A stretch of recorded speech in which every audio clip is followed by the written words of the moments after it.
மறக்க முடியாது. நம்முடைய சிறப்பு விருந்தினர் முன்னாள் அறிவியல் பட்டதாரி அறிவியல் ஆசிரியர் அவர்களுக்கு என்ன கிடைக்கிறது? ராதாகிருஷ்ணன் அவார்டு, தேசிய நல்லாசிரியர் விருது கிடைச்சிருக்கு. நம்முடைய பட்டதாரி ஆசிரியரை நாம் கௌரவிக்கும் பொருட்டு நம் பள்ளியின் சார்பாக ஒரு சிறிய பொன்னாடை போட்டி அவரை கௌரவிக்கிறோம்.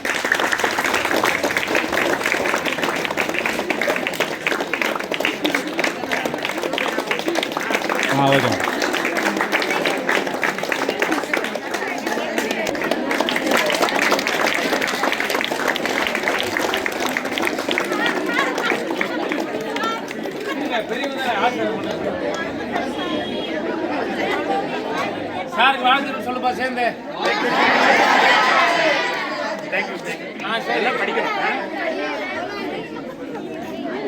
ஆமா, மேலூர் பள்ளியில் பார்த்தீங்கன்னா ரங்கபூரில் ஒரு சயின்ஸ் எக்ஸிபிஷன் வச்சாங்க நம்ம வட்டாரத்தில் நேற்று. அதில் ஃபர்ஸ்ட் ப்ரைஸ் அவர் தான் வாங்கிக்கிறார், 5000. அந்த ஸ்கூல் பசங்க வாங்கிட்டார். அவரே சேர்ந்துருக்காரு. இவனும் சார் நல்லா ஆர்வமாக செய்யறாங்க சார். ஒரு நிமிஷம் செய்துக்கலாம். டோர் திறந்தா லைட் ஆஃப் பண்ற மாதிரி போடுங்க. சரி சார்.